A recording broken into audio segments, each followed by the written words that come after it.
So welcome everyone to the Refined Release UX meeting. We probably gonna have a little bit of a shorter meeting today, maybe not. It seems like we have a little less participation. Yeah, a couple of read-only items. I will not announce them because those are just about the out of office and the OKRs that I've created. So if you have any feedback on that, please visit the issue. Hayana, thanks for the updates and proposals there. I've just seen them before the meeting. Yeah, I will give it over to Hayana to announce the first stage group related item. Awesome. Yeah, I just wanted to share some of the conversations that Jackie and I started around environments. Jackie created this epic that hosts, let me open it so I can read it as well, that hosts the bugs, features, and UX issues and redesigns that we have to do, that we have logged for environments. And we discussed that we're going to tackle first, together with engineering, the bugs that still reproduce for environments, and that we're going to start talking about redesigning some of the features and then look into new features for environments.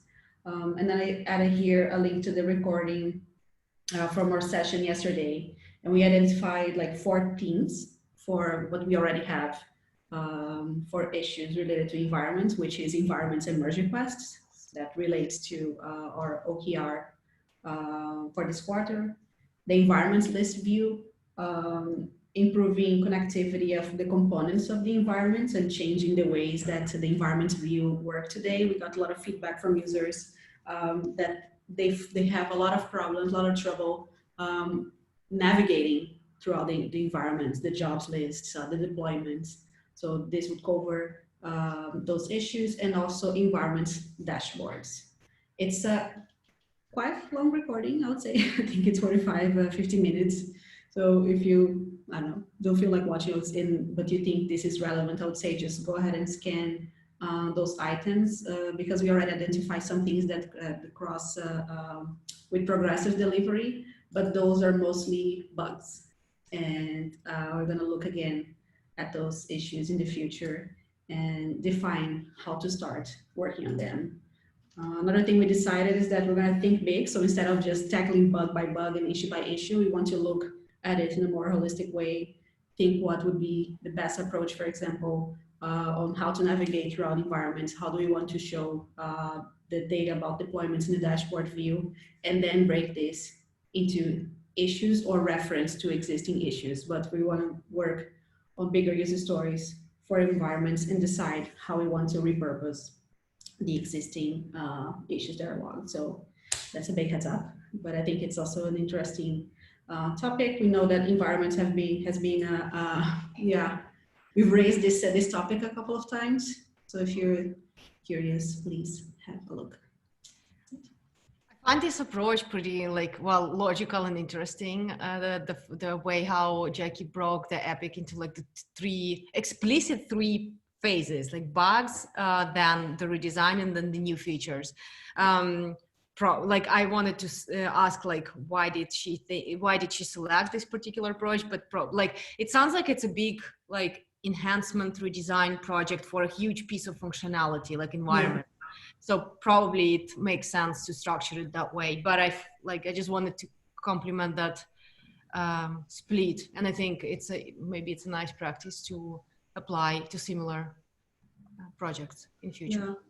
Yeah. It also makes sense that to tackle the bugs first, because you can quickly see if they still reproduce or not, and you already know the expected behavior. So when we talk about redesign and new features, it's really something that we want to first evaluate and check the low-hanging fruits and make our customers happier with the small fixes. We have quite some backend issues that are also listed there. So it's a mix of UX, front end, back end. It's a bit of everything. But I think this approach makes sense in a way that we can also look at the development capacity and availability. And we don't really need to count on that right away to move with the design specs, anything like that. We can do the design without worrying that much. And also, I don't think she already logged this. She did. No, but we also brainstormed about unifying the different views to make sure that environments live in a single place. I mentioned this to Nadia, but now we have environment dashboard, and we also have environments list view, environment detail view, deploy boards. They all live in different places. So there's also this session also gives us the ability to discuss would it make sense to rethink how people are navigating and put some effort into improving the bigger user experience for environments rather than let's add a button here and link people to somewhere different. So it's a big effort, but I'm very excited because yeah, environment is everywhere, and it's nice when you have a chance to work with a product like that and yeah, get to know a little bit how it works across different stages. Cool. Nice. Thanks for update, Hayan. I think it's useful on two perspectives. First, the process, as I said, it's interesting. And second of all, yeah, if anyone has any, well, dependencies or cross-dependable things and environments, I guess that's a nice heads up. Looking forward to see the results. It looks like going to be a big baby after this. I was going to add something about my stage, but I'll hold it off. I probably should be, I have been so swamped that I didn't know like exactly what to put here to discuss. There's like a couple of things that I would like to discuss. So like, let's maybe wait for the next one. I'll share a couple of things, but yeah, there's definitely more things happening on Runner lately. Some of those I think have cross-stage impact. So I'm just waiting for like more developments to have more clarity on how those things, just to give cross visibility to people about it. But sure, yeah, sure. Feel free to give an update whenever you're ready. Also, let us know if you need any help, if there is like a lot of activity going on. There is, but we can talk about it on our one-on-one, and like we can start there, and then we can bubble up things here. Cool, that works.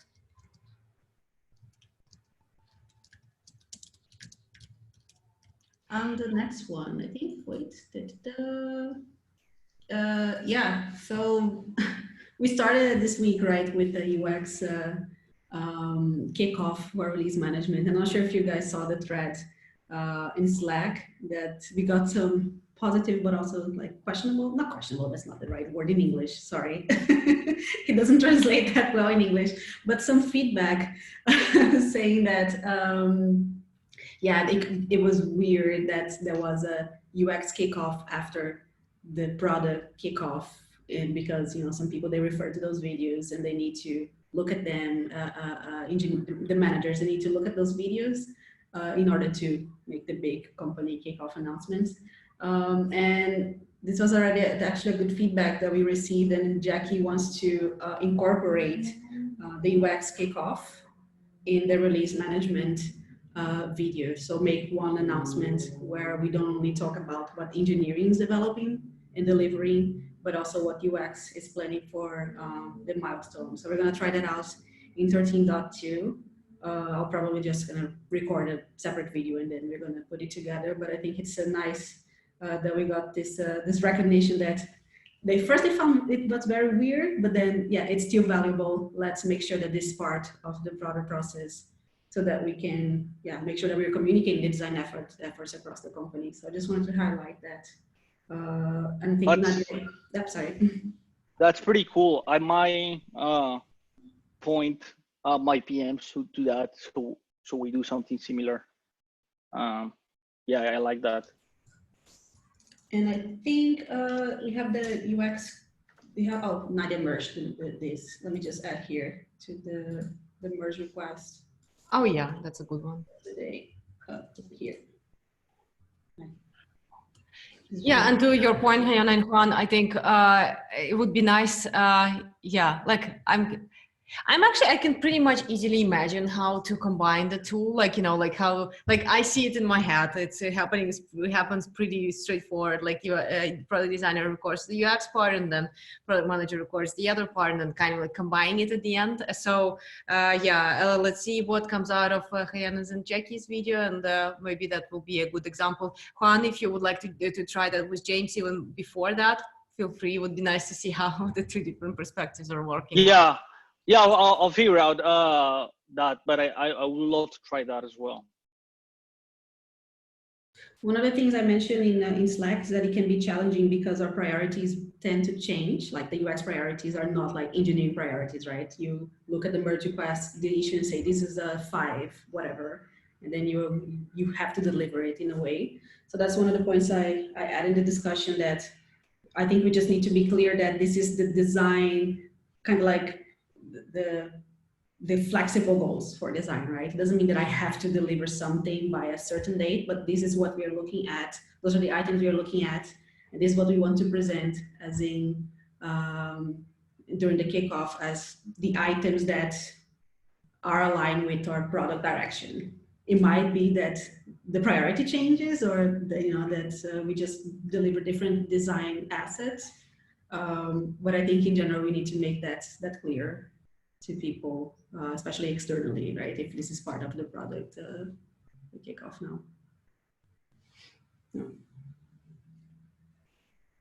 Cool. All right. Yeah. And thanks, Hannah, for creating the MR. So it's now merged to our stage group page, UX stage group page, the description about the UX kickoffs call. But yeah, again, so we're probably going to be changing that a little bit. So yeah, we may adapt that soon.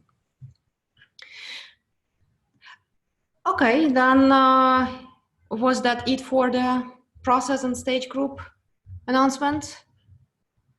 Then I will move on to the cross-stage ones. So yeah, I think many of you have seen the discussion happening on documenting the product DRIs. And yeah, thanks a lot for all of the feedback you have already provided. Juan, no worries. I understand it sounds like a pretty busy period. Just, I feel like I need some of kind of like bouncing ideas in order to document those properly, because it's kind of like hard to digest. It seems to be a pretty big list of items for additional, like, well, not additional, but like those more detailed functionality. And I'm searching for a best place to put that into. So like some of the ideas just kind of like help me to unblock my brain. Really appreciate that. And another topic that I wanted to announce is that from our last discussion somewhere, we have been talking about combining the design reviews with the ops UX team. We have been talking about that idea with Justin. I think it's a nice way for us also to get a bit closer to the designers from the ops team. The only one problem there will be the time, because yeah, some of the members are also in Pacific time zone, I think, so it's going to be like a little bit tough. So yeah, and sorry for this kind of like writing. Probably everyone has to Google right now and understand what does it mean. This is the time, so Thursday bi-weekly at 8 a.m. Pacific time. This is when ops team have their design review meetings right now. So if like everyone can mimic that to their own time zones and give me a heads up if that's gonna work, if you think that's a good idea. If no, that it's totally fine to keep separately, but I think we could try running those sessions for some time together and then see what it will bring back. Can we do like try rotating sessions, so maybe like once a month we have with them, because I think it's a good compromise. I think it's 5 or 6 p.m. around the times, 5 p.m. That can be it. Yeah, could be, sure. We could try that to start as a kind of like a meeting in between option.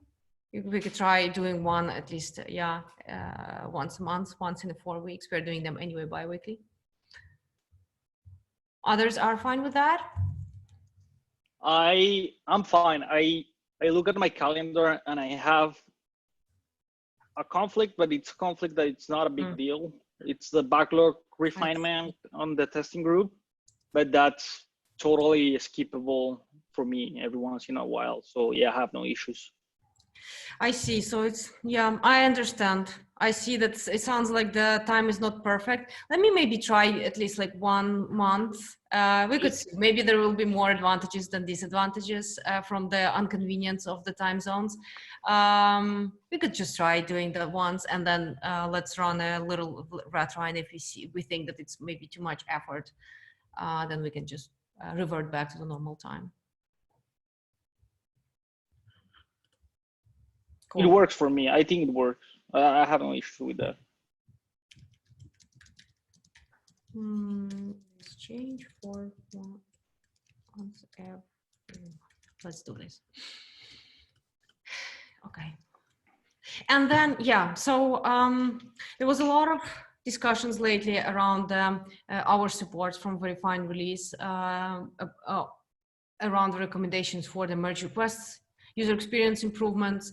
And yeah, thanks again for those who have already included some of the items. Yeah, I know that the proposed timelines in the issue are kind of like short. So the proposal that we kind of like agreeing for this task is to break this, recommendation creation into few little stages. So the first one that we agreed to finalize before the 22nd of May is to kind of like collect the already existing bugs, recommendations, maybe some issues that have been out there describing the poor functionality. So something that we already know. And we have a little table in the issue. And I have collected some of the things from the testing because I thought that that's kind of like the first obvious one to be connected with the MR widgets. And then thanks Hannah for including the release management items, and then the rest is missing. So if we could like give it attention and assign some more things, so that as a next step, we could be checking if there is anything new that it's not currently in the list for the improvements that we need to document, maybe validate. We've been talking about the UX scorecard process here as a way to create new recommendation. I understand that like the timelines are pretty short for that. So, you know, we've been chatting with Lori earlier, with Marcel, maybe just using the, heuristics analysis evaluation, or try to run a quick analysis with GitLab internal users, or even we could try pushing, you know, the timelines here and say, hey, if we think that this is going to be an important improvement, yeah, we can maybe we can make it in another timeline if we truly think that this requires some more attention from us. And then as a last step is kind of like communication with PM and the engineering managers to prioritize what are we actually going to do, like from all of those collected bugs and improvements that are already there, and from possibly the ones that we're going to create or we will be thinking about creating. We could talk about, okay, what are the things that we could propose to our PMs, but also work with Marcel and Create team, because he said that they could be helping there to help with implementation of some of the functionality, some of the improvements around the merge request experience. I put in all of the timelines proposed in the issue, and I just wanted to make sure that, you know, that I'm not creating something that you will say, hey, this is crazy, this is not doable, or any feedback or any inputs are valuable here, because I feel like that's kind of an important thing, but also the timelines I'm proposing are pretty short. I'm wondering if to create new issues, do we need to do a UX scorecard? That's what you're suggesting. I don't get that part that well. Yeah, so my proposal is, for example, if there is a experience that we need to review, or like, for example, there is a part of the functionality that we think the experience is pretty poor, but we don't have any recommendations around that. In order to create that recommendation, we've been talking earlier to use the UX scorecards process. Got it. But that requires, a heuristic evaluation or user testing activities. And of course, for user Right. testing, there is the user recruitment process that takes some time. So I was thinking if we could be, taking some shortcuts there and maybe recording heuristic evaluation videos like we did for the UX scorecards in the past, or maybe just quickly giving the tasks to some of the internal like engineers or some of the internal users of MRs. So maybe I was thinking maybe there is a way for us to collect, like do the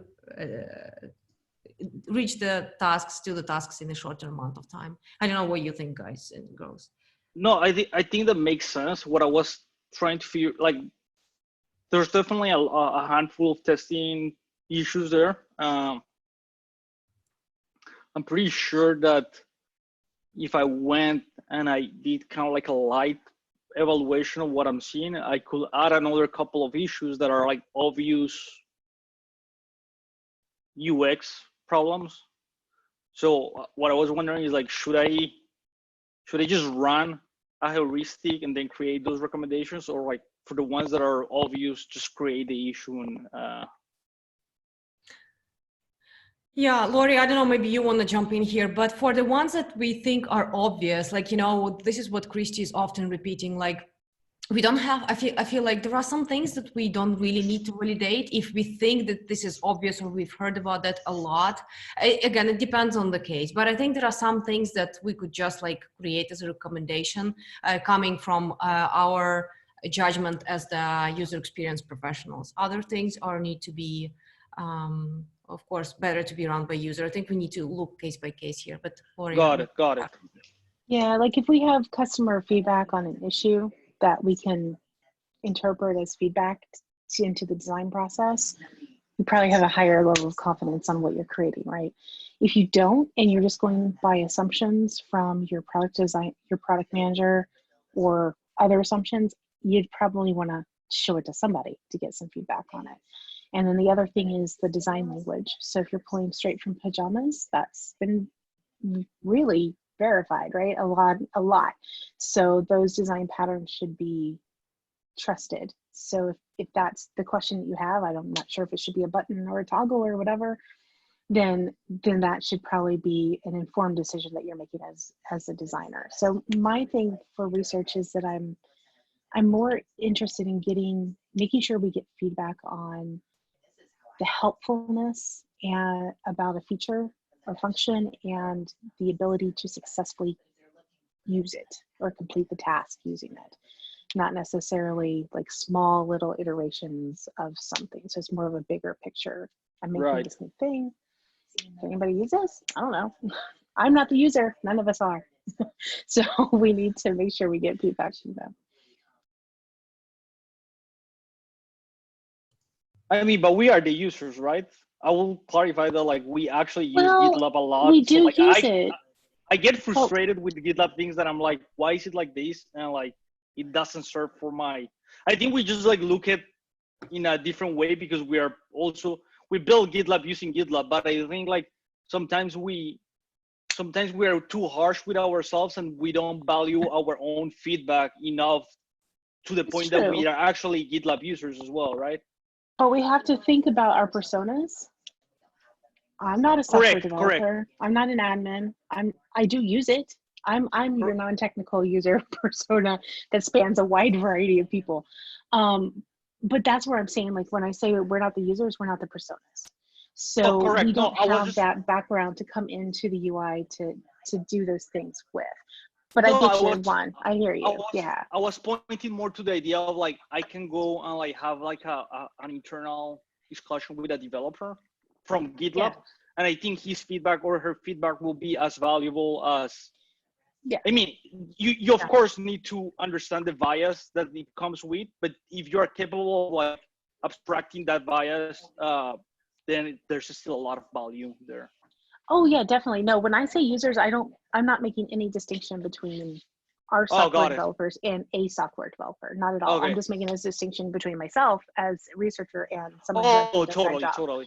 That's a Totally, distinction. totally. Yeah. Yeah, Yeah. yeah. And I think too, we just need to be mindful of, like you said, any biases or biases that people bring to that conversation. Because like the MR, one of the things that Christy put in that research request for me to look at is why is there a perception of difference in MR performance between internal folks and external folks?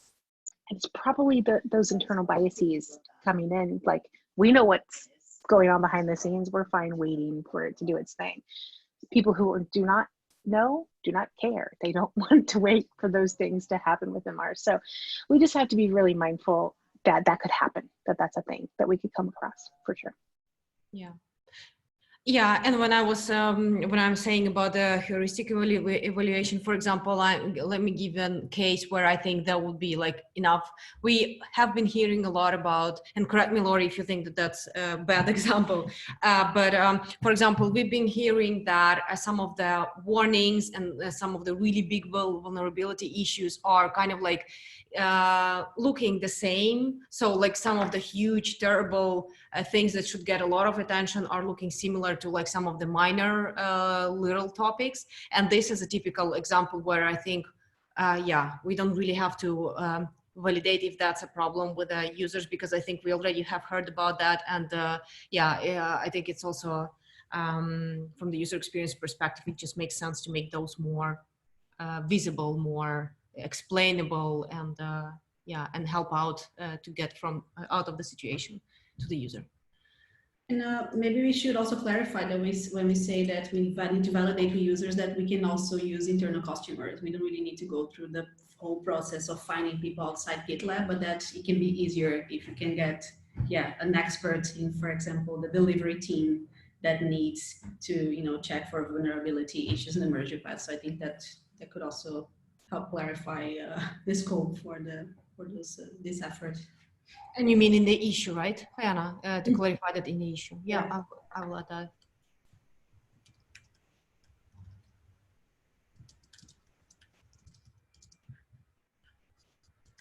Okay.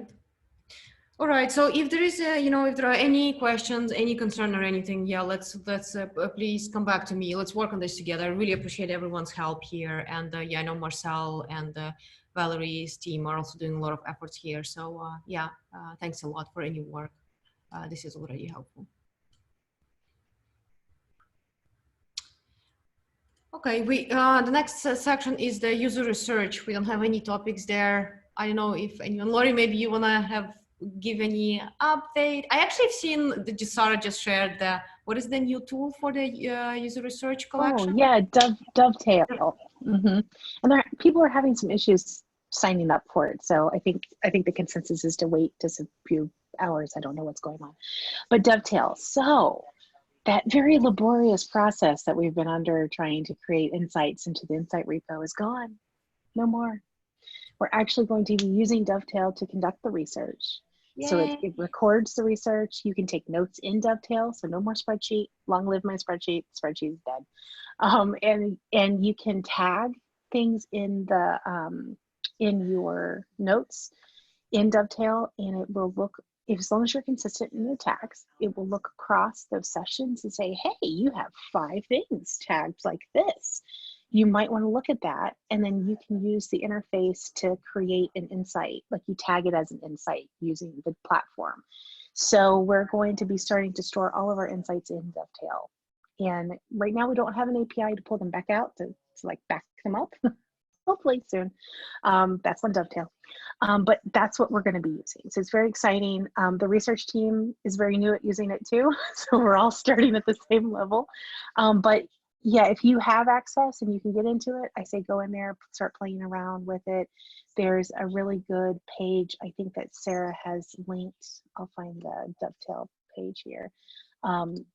From Dovetail about like how to use it, and they also have a Slack workspace, and I asked them in the Slack, like, what are some tips and tricks I should tell my designers, and they just pointed me back to the videos. So the videos are where it's at. I've watched them all. It's a pretty good primer just to get you kind of feeling comfortable with the UI, but the best way to do it is to go in there and play around. So it's very exciting. That's awesome. And then product also gets seeds too, so they'll be able to be in there as well. So what you say, I just want to say, just understand if I understood correctly, that the UX research team is going to migrate the file. Oh my, okay, to the tool. I don't know if we're going to migrate what we have right now in the Insights repo to Mhm. Dovetail, but we are stopping putting anything else in that Insights repo. We're going to just keep it in Dovetail Mhm. going forward. Okay. So it's okay if for now we kind of still reference those research insights, findings. Yes, yeah, they're not going away. Not going away at all. Not going to be deprecated. It's going to just sit there until we can figure out how to use Dovetail to pull them into it, and then also go back from Dovetail back into it as a backup too. Dovetail doesn't want you to not use their stuff, so their API is very stripped down as to what they allow us to export. It's like useless, actually, what they allow us to export. So until they change that, we'll just use Dovetail as our system of record moving forward. That's awesome. I'm super curious. Yeah. Because that's the Yeah. most important part to me. It's documenting things. So I'm so excited. We can just I know. Yes. Yes. And it's not like, it still takes some brain power. So it's not like, you know, an AI trying to do it for you, but it makes it a lot clearer, faster, your themes and things like that. So that's really helpful. That's awesome. It's really great to have like a one to do that because, for example, I know that Jackie, she prefers taking I notes on know. Google Docs and I do it on Google Sheets and then we have to Yeah. migrate to a different tool. So it's nice to have Yeah. a single tool for that. I'm excited. I'm sure we Yep. can make some product managers happy with this news, Yeah. because there was some kind of there was pretty some complaints about the difficulty of the I process. know. So I'm Wait, happy about it. Yeah. so Lori, you said that we can just send invites to the PMs, right? Sarah's going to. She's taking care of getting them all signed up. Oh, I'm asking So, because when yeah. I sign up, like it actually asks me, do you want to invite someone from your team? I have apparently can do it. Yeah, I don't think you need to. I think she's going to take care of Okay. inviting everybody and make sure everybody's set up. And like I said, there's some bug right now in verifying the emails. I think I signed up with my SSO through Google Yeah, you just because if I you had click trouble Google, too. if you go So through people, Google yeah, option, then it works. So yeah, I'm in, but good, yeah. good, good. So she's in the process of sending those all out. I think by Thursday, tomorrow, everybody should have their sign up email. What you can do is make sure they sign up for it. Because I For still sure, have, yeah. I'm still hitting some designers, not in Yell's group, but other groups who don't even have Qualtrics access. So you need to make sure that they sign up for it. Cool. Anything else that we need to know? Anyone has anything about user research? Anything cool done? Maybe you found out some The interesting. category maturity scorecard update should be published today. I gave Christy the okay. She pushed it out, and I think she just has to hit one more button and it might be out there. So I'm very excited. So that'll be out there. And then the jobs to be done. I created a different merge request for it because it was attached to the other merge request. I don't even know how merge requests work. This will be a very interesting research project for me.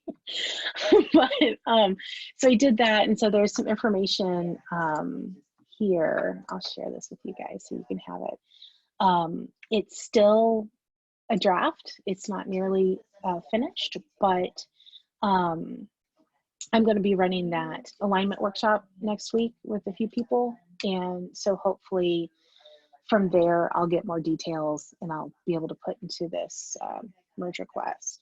But Pedro looked at it earlier today or later his time, and he said it was really good information. So the category maturity scorecard stuff will be pushed out, I think, by Christy today. So it'll be published officially. It's going to reference this page whenever this page gets finished. This page contains a ton of stuff around jobs to be done, and I'm just waiting for that alignment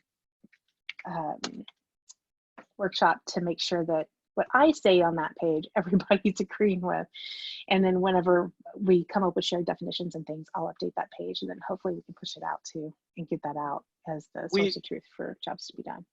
Will the old one, the category maturity, that one's gonna be gone, right, forever? So Bye-bye. I'll probably need to screenshot that. Thanks for letting me know because I'm Mhm. still doing Yes, I think you're the one only with one still the- doing the old process. yeah. So I'll run. If you didn't let me know that, then it will have been a. So I'm just gonna screenshot that right now. Yes, Thank good point. Good point, Juan. Good point. Totally. So yeah, so feel free to go into that merge request. You should be able to go in there and leave comments and stuff if you want to. Feel free to. I'll also look at those comments for my workshop too to see if there's something else I need to ask these people to give me answers on so we can get alignment on it as well. So I think that's it. Awesome. Some good news. Thanks, Lori. Thanks for update. Okay, and as a final part for this call, let's maybe look into the retro, the 13.0 or whatever was the latest retrospective or whatever the comments or maybe the thoughts that somebody wanted to share, or maybe like I could actually see some of the inputs from our team members for the 13.0 retrospective. I'm not sure if you want to bring something from 13.1 because I know it's always kind of like misleading which one do we talk about. So yeah, anyone wants to bring something good, bad, or something for improvement? I can start since I replied to the issue just recently. Oh my God, let me choose just one thing to share. I think the positive is that I'm working super ahead together with the Jackie. So I only realized that when I decided to take like 5 days off, and that really didn't affect my team because yeah, we're kind of like milestone agnostic at this point. So that's super cool. And also it gives us a chance to have conversations about, bigger UX initiatives such as environments, and it gives us a chance to look at, those opportunities without worrying if we're going to deliver things for the upcoming milestone, yes or no. So that's a positive to me. And another thing is that we managed to plan UX depth, and we assigned for 13.1 2 UX depth issues. I'm actually assigned to them, and I'm gonna be working on the front end. And we committed to assign at least 1 UX depth issue per milestone moving forward. So that was a positive. And Kayana, you said 2 UX issues you committed this milestone to? yeah, I have 2 UX issues. Great. One is already under review for maintainer, front-end maintainer, and the other one I was supposed to start today, but then I didn't because calls.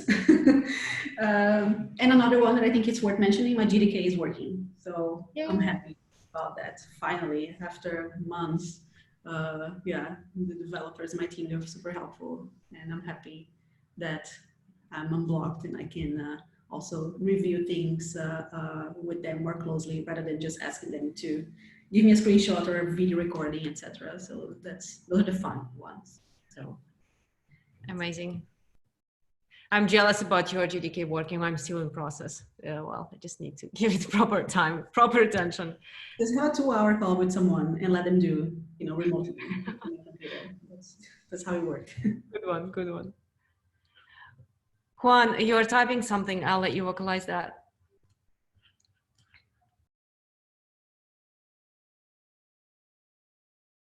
Juan, you're muted if you're talking. Sorry. Sorry, it's something that we can improve, I believe. So could we perhaps document all the internal team processes that we have already several, and that's perfect. They are all helping us. I think they are all useful in their own way. They allow us to solve problems, create communication channels and everything.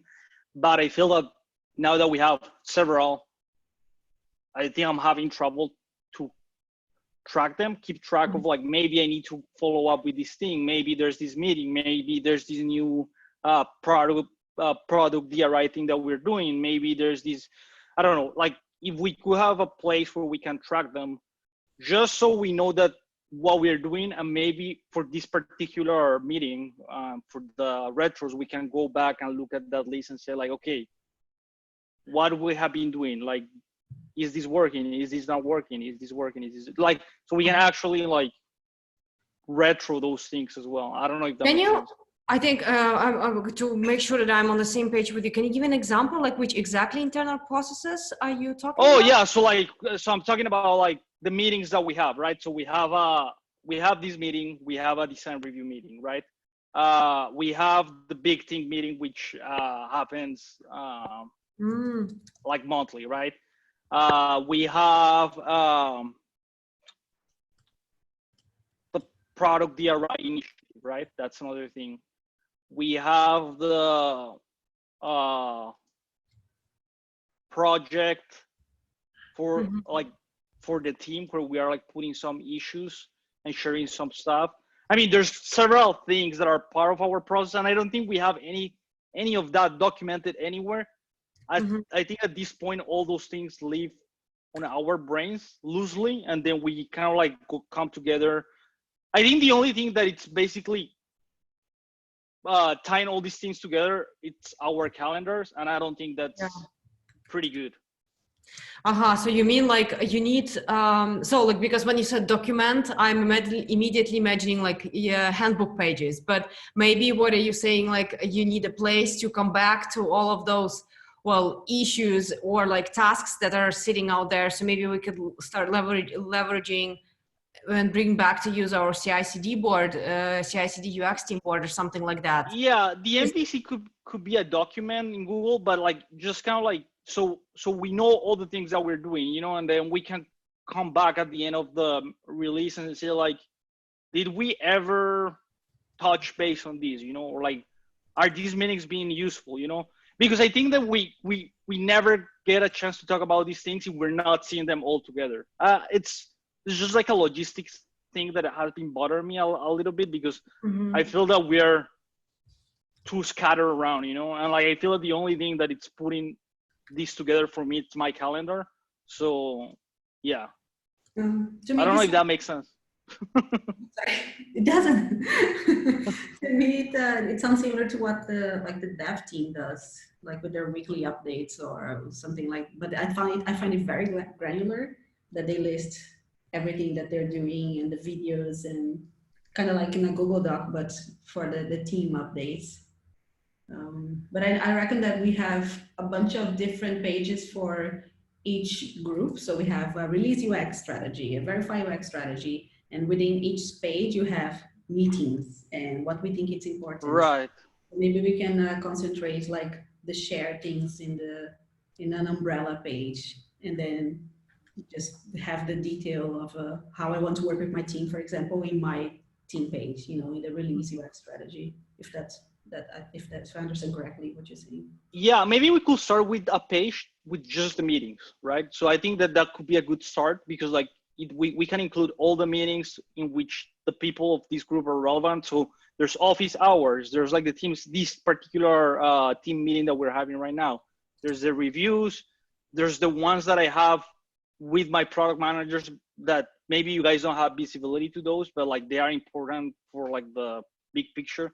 So maybe if we document all those, I'm gonna tell you why this is helpful for me, because if I have that list, then I can go back and I can say like, you know, I feel that I'm not doing a lot of these. You know, I can like basically have like a source of truth that it's on my calendar about the things that I'm,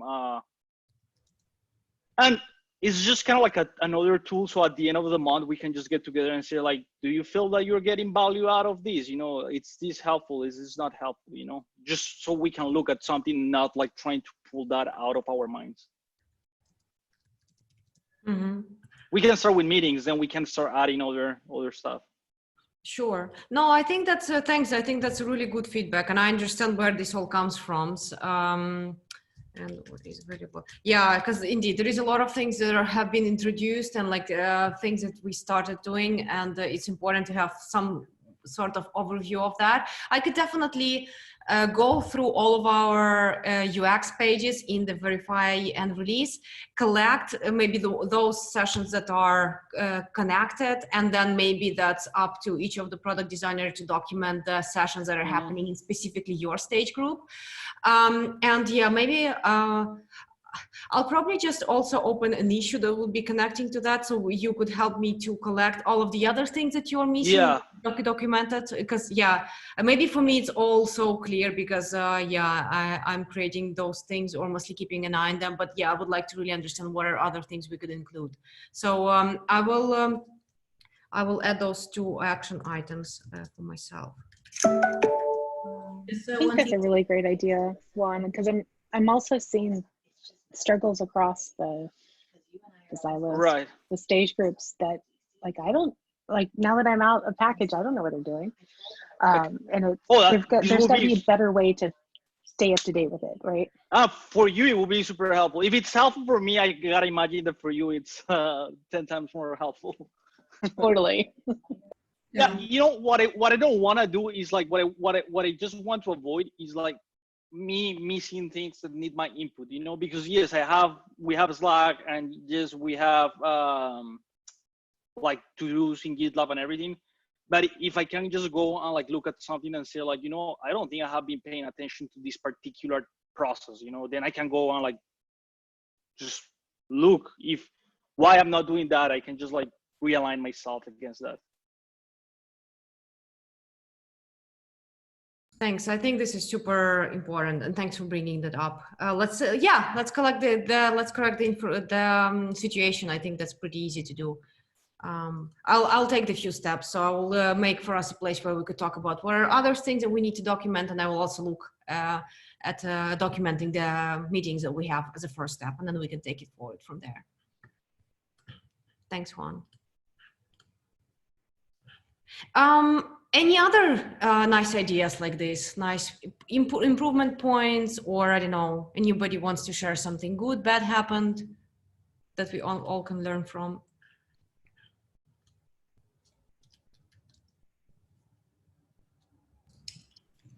Trying to find a retrospective issue. I have something to say, but I need to read it. Yeah. Yeah, this is not necessarily related to us, but yeah, I couldn't really manage to contribute to things outside my scope, like this milestone for my stage group. So for example, I'm doing the traineeship for pajamas, and I pretty much work on only a single merge request because yeah, Nadia knows this. My energy levels have been pretty low at this point. So I see how this is affecting my delivery. But on the bright side, I know I can talk to my team and I can talk to Nadia and Jackie about those issues and realign. Also, yeah, align with the expectations, everything. And I think related to that, I also took a couple of days off this milestone, and it's a catch-22, you know, because the emails and everything that you have to track after you come back to the office, it's pretty painful. And it's those things that I keep saying, but I don't feel like people can solve it for me. I chose to use emails as my to-dos, and I wonder like if other designers feel the same and how they manage, you know, and how they balance the workload and all this, the things that happened in the past, but that still need their input. I tend to have like 70, 80 emails, unread emails if I don't come to work for 2 days. So that's pretty painful. Yeah. And I feel guilty because I haven't gotten to them. And so then I'm apologizing in my updates and the issue. Like, I'm so sorry, it's been 2 weeks. This has moved on, but here's my feedback. Yeah, I'm right there with you, Fiona. Yeah. So I don't really know what to do about that. It's been like that since I joined GitLab, and also because the train doesn't stop moving because of you. So it's, yeah, I feel the guilt as well. Yeah. And me too. So I'm in the same boat, but I think everyone is. I think we discussed it on a larger scope with Christy, and I think there was a discussion in UX leadership team about actually that was identified as one of the reasons why the product designers are hesitant to take the days off. And this is really scary, right? Like we want people to recharge, especially in these crazy times, to spend time with their families right now, especially when there is no clear need like to go to a vacation or to a trip. You cannot go, but it's so important to take the time off. But yeah, this is one of the things that's holding us back. And I don't think there is a magic pill from this because indeed, Kayana, like you said, things are just moving. The train never stops; it just moves forward. I guess, maybe we could deal with that, by just leaving a backup, somebody who can or like a manager maybe, somebody who can quickly bring us back to the most important things as we are back, and the rest kind of don't even. I don't know how much time you need to, like, if you need to do the follow up on everything, or just like quickly, like reading through all of the updates. I think we should also try to not to stress too much about that. What I'm trying to say, like, try to follow up with the important things, and the rest, train moves on.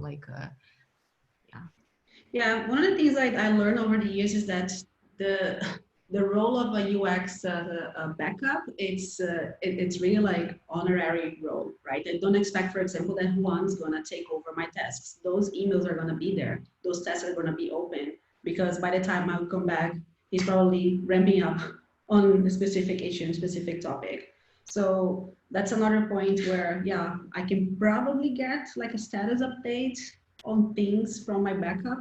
But I feel like if I decide to go, for example, like last year, I went to Brazil for a month. That month in time, I need to catch up. It's very difficult unless the person that works with you really knows what's going on and it's part of the team. I think it's also my perspective. It's always difficult to say, I'm just gonna go spend time with my family, and then when I come back, the train won't have exploded or won't explode in my face.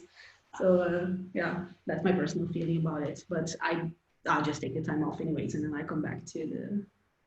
Oh yeah, please. Let's. I want to emphasize that. Let's please take the day off, especially right now at this period. We're gonna handle the follow-up. Come on, we're doing it every time, and I don't know if But that's I think that's definitely a thing that I would like I would like my peers and myself even to get better at. Like if I assign someone as a shadow, or not as a shadow, as a backup, like, did you look at my things? Like, can you help me identify which items I don't have to reply to? Just give me like a status update on what happened, because usually I get a reply as in no updates or nothing to report. That's what it is. But I know that that's not true.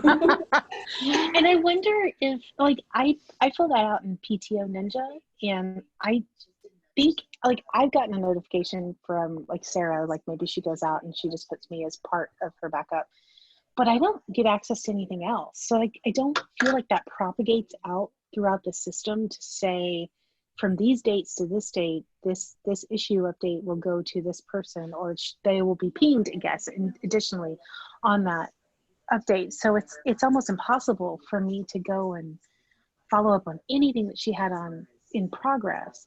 I'm just hoping that somebody will see it and they Slack her and they'll ask me instead of her.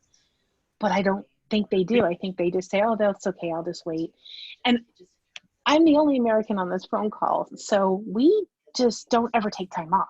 We just keep working all the damn time. When I work with Europeans, it's so lovely because they're like, no, I'll step away. The work will continue. It'll be here when I come back. Americans, we just tend to just keep working. So it's a different kind of situation. I don't like it. I would prefer just to step away. But it is harder if the system doesn't support the actual support that you're asked to provide. It's weird. It's just weird to me. Yeah. So when I'm somebody's backup, I don't expect to do much. And when I put somebody as my backup, I don't expect them to do anything. I'm pretty bad at taking time off. I'm gonna say it. I feel bad at taking time off. It shouldn't be like that, but I definitely. Juan, so you have a new task. Plan some time off. Indeed. Yes. Seriously. Well, Lori, actually, I don't remember. Like me and Hayana, okay, it's a period of holidays in the Netherlands. But hey, Juan, I don't remember you requesting a day off for a long time. Yeah, so you should take Monday off. It's Memorial Day. Take it off. Good idea. Oh, I'll take that one. Yeah, all right. I'm serious. I'm gonna check on that. Yes. Yes. I try to, like, if James takes it or Darren takes it, then I'm like, I'm gonna take it, right? But then they don't take it, so I'm like, well, I'm not gonna take it, And James is another one who is like he works like even like days that are like you shouldn't be supposed to be working. I don't know. It's almost Yep, like a welcome to America. yeah. Yeah, And it Ron, is you true. shouldn't be looking up to that. No, no, no. Don't do that. Don't. Do not. What you should do is tell James, I'm taking this day off. Why don't you take off this day too? Because maybe he's waiting for you to take a day off too. You Yeah, never it's know. probably the same. Yeah, for sure. Seriously, yeah.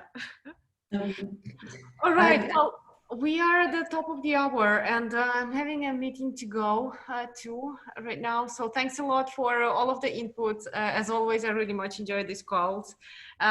Thanks for being open and sharing really nice feedback. I'm going to make sure that we follow up on those things that we discussed in the retrospective part, especially.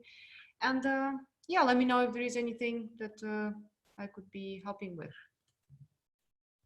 Thanks all. Talk soon. Bye.